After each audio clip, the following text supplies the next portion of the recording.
Dietician Laboni Das. আজকে আমি functional food নিয়ে কিছু ইনফরমেশন আপনাদের সাথে শেয়ার করব। আশা করি আপনারা সবাই ভালো আছেন। এই গরমে আরও ভালো থাকার জন্য, নিজের শরীরকে সুস্থ রাখার জন্য ফাংশনাল ফুড কিভাবে আপনাদের ডেলি ডায়েটে ইনক্লুড করবেন, কিভাবে ভালো থাকবেন ফাংশনাল ফুডকে কাজে লাগিয়ে, সেটাই আজকে শেয়ার করব।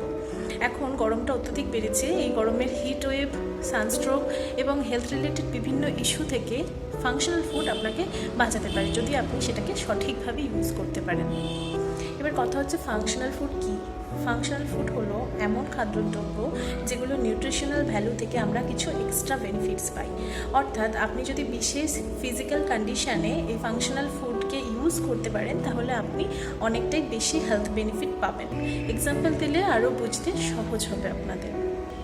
ফাংশনাল ফুড এই টার্মটা প্রথম 1980 সালে জাপানে ইউজ করা হয় এবং তখন থেকে মনে করা হয় কিছু ক্রনিক ডিজিজের ক্ষেত্রে বিশেষ ফিজিওলজিক্যাল বেনিফিটস দিতে পারে এই ফাংশনাল ফুড। আমাদের চারপাশে কিন্তু অনেক ফাংশনাল ফুড আছে। আমি এক্সাম্পলগুলো দেওয়ার পর আপনারা রিলেট করতে পারবেন, আপনারা এতদিন জেনে না জেনে ফাংশনাল ফুডকে কিন্তু বিশেষ শারীরিক অবস্থাতে ব্যবহার করেছেন এবং পুরাতন সময় থেকে এটা কিন্তু হয়ে আসছে।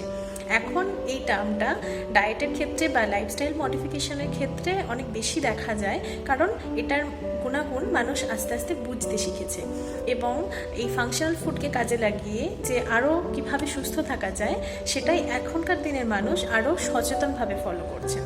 তো আপনাদের চারপাশে থাকা বা আমাদের চারপাশে থাকা কিছু ফাংশনাল ফুড, যেমন প্রথমেই যদি বলি হলুদ, রসুন, আদা, গ্রিন টি, দই, এগুলো হচ্ছে আমাদের চারপাশে থাকা একদম কমন ফাংশনাল ফুড। এছাড়াও কিছু fortified breakfast serials, plant based protein, modified সয় প্রোটিন, সয় মিল্ক, এগুলো আমাদের চারপাশে থাকা কিন্তু অনেক ধরনের ফাংশনাল ফুড, যেগুলোকে আমরা বিশেষ অবস্থাতে ব্যবহার করতে পারি বা খেতে পারি।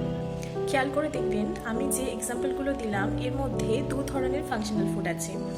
একটা হচ্ছে কনভেনশনাল ফাংশনাল ফুড, যেটা আসলে প্রাকৃতিক, মানে প্রকৃতি থেকে আমরা যেগুলো সরাসরি পাই, যেমন টার্মারিক, গার্লিক, গ্রিন টি, এগুলো। আর একটা হচ্ছে মডিফাইড ফাংশনাল ফুড, যেগুলো ফর্টিফিকেশনের মাধ্যমে কিছু ইম্পর্টেন্ট ইনগ্রেডিয়েন্ট অ্যাড করে দেওয়া হয় যাতে আমরা আরও বেটার হেলথ বেনিফিট পাই, যেমন ফর্টিফাইড ব্রেকফাস্ট সিরিয়ালস, মডিফাইড সয় protein, fortified plant based milk, এগুলো। আশা করি ফাংশনাল ফুডের একটা প্রাইমারি ছোট্ট আইডিয়া আমি দিতে পারলাম। সামনেই ভোট, এমনি চারপাশ অত্যন্ত উত্তপ্ত, তাছাড়াও পরিবেশও এখন উত্তপ্ত। তো শরীরকে সুস্থ রাখতে, ভালো রাখতে চলুন জেনে নেওয়া যাক যে কোন ফাংশনাল ফুডগুলো বিশেষ শারীরিক অবস্থাতে আপনারা ব্যবহার করে আরও ভালো থাকতে পারেন, কুলিং এফেক্ট দেবে এরকম কিছু ফাংশনাল ফুড। প্রথমেই যেটা বলতে পারি সেটা হচ্ছে কিউকাম্বার, মানে শসা। শসা আমরা সব জায়গাতেই মোটামুটি পাই। এটা বডিকে যেমন হাইড্রেটও রাখে সেরকম ঠান্ডাও রাখে। এরপরে আসে ইয়োগার্ট বা দই। দই একটা প্রোবায়োটিক ফুড, এছাড়াও এটা একটা খুবই ভালো ফাংশনাল ফুড। এটা আপনারা চেষ্টা করুন এই গরমে প্রতিদিন খেতে। সেটা টক দই খেলেই ভালো হয়। টক দইয়ের বিভিন্ন রেসিপি বানিয়ে খেতে পারেন। সরাসরি দই ছাড়াও অনেক রেসিপি আছে যেগুলো আপনারা বানিয়ে খেতে পারেন বা কোনো ফুডের সাথে অ্যাড করে খেতে পারেন। এটাও আপনার বডিকে ঠান্ডা রাখবে এবং হাইড্রেট রাখবে। এরপরে যেটা বলবো সেটা হচ্ছে মিন্ট বা পুদিনা। পুদিনা যেমন বডিকে রিফ্রেশ রাখে, ঠান্ডা রাখে, সেরকমভাবে আপনার গ্যাস্ট্রিক ইস্যুকেও কিন্তু কন্ট্রোলে রাখে। এরপরে বলবো ওয়াটারমেলন বা তরমুজ। তরমুজ বডিকে যেমন হাইড্রেট রাখবে, যেহেতু এতে প্রচুর পরিমাণ জল আছে, এছাড়াও ঠান্ডা রাখবে। তবে যেহেতু তরমুজ একটি হাই জিআই ফুড, তাই পোর্শন কন্ট্রোল করে অবশ্যই খাবেন। এবার বলি কিছু হাইড্রেটিং ফাংশনাল ফুড, যেগুলো খেলে আপনার শরীরে জলের ভারসাম্য বজায় থাকবে। প্রথমেই যেটা বলবো সেটা হচ্ছে কোকোনাট ওয়াটার বা সহজ বাংলায় ডাবের জল। এটা চেষ্টা করুন খেতে। অবশ্যই বয়স্করা তো একটু সপ্তাহে 3-4 বার খেলে ভালো হয়। যাদের সোডিয়াম পটাশিয়াম ইমব্যালেন্স আছে তারা অবশ্যই এটাকে একটু গ্যাপ দিয়ে অন্তত রেগুলার খাওয়ার চেষ্টা করুন। এছাড়া হাইজিন মেনটেন হয়, বাইরে জল তেষ্টা পেলে ডাবের জলটা আপনারা সরাসরি খেতে পারেন।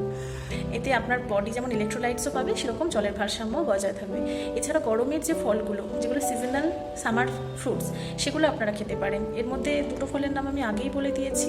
এরপরেও সেগুলো ছাড়াও যেগুলো মেলান জাতীয় ফল, তরমুজ, আঙুর, লিচু, এগুলো কিন্তু আপনারা খেতে পারেন। আমও খেতে পারেন, ঠিক আছে? তো এগুলো খেলে আপনার শরীরে জলের ভারসাম্যটা বজায় থাকবে। এছাড়া ঘরে তৈরি কিছু গ্রিন টি বা কিছু হার্বাল টি আপনারা খেতে পারেন, যেগুলো খেলে আপনার শরীরে জলের ভারসাম্য যেমন বজায় থাকবে, কিছু ডাইজেস্টিভ ইস্যু থাকলে সেগুলোও দূর হবে। এছাড়া আপনার ওয়েট লসের ক্ষেত্রেও কিন্তু অনেকটা হেল্প করবে।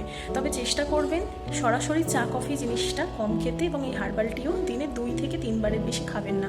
তাতে শরীর এই গরমে আরও গরম হবে এবং অ্যাপেটাইট লস হওয়ার সম্ভাবনা আছে। যা খাবেন সব কিছুই একটু ব্যালেন্স করে পোর্শন কন্ট্রোল করে খাবেন। এবার বলবো কিছু ইলেকট্রোলাইটস যুক্ত ফাংশনাল ফুড, যেটা এই গরমে সত্যি খুব দরকার। প্রথম সহজ একটি ফল যেটা সব জায়গায় মোটামুটি অ্যাভেলেবেল, সেটা হচ্ছে কলা। অনেকে ভাবেন যে ওয়েট বেড়ে যাবে, এই ভয়তে কলা খান না, কিন্তু এটা খুব ভুল ধারণা যে একটা কলা খেলে আপনার সারাদিনে ওয়েট বেড়ে যাবে। আপনি যদি সারাদিনে একটা কলা খান, তাহলে অন্য দিকের ফুডটাকে ব্যালেন্স করার চেষ্টা করুন। তাতে আপনি কলা থেকে যে পরিমাণ সোডিয়াম পটাশিয়াম পাবেন, সেটা আপনার বডির ইলেকট্রোলাইট ব্যালেন্সে খুব হেল্প করবে। এছাড়াও আমি আগেই বলে দিয়েছি ডাবের জল, সেটাকেও চেষ্টা করুন যে খেতে রেগুলার একটু হলেও। এছাড়া কিছু সিডস আছে, সেগুলো আপনারা খেতে পারেন। এবার বলবো কিছু ডাইজেস্টিভ ফ্রেন্ডলি ফাংশনাল ফুড। প্রথমেই বলতে হবে টারমারিক অ্যান্ড জিঞ্জার, যেটার মধ্যে অ্যান্টি ইনফ্লামেটরি প্রপার্টিস রয়েছে। এছাড়াও কিউমিন আপনারা প্রতিদিনের খাবারে রাখতে পারেন, বা হার্বাল টি হিসেবে কিউমিন টি খেতে পারেন, যেটা আপনাদের গ্যাস্ট্রিক ইস্যুকে অনেকটাই কমিয়ে দেবে।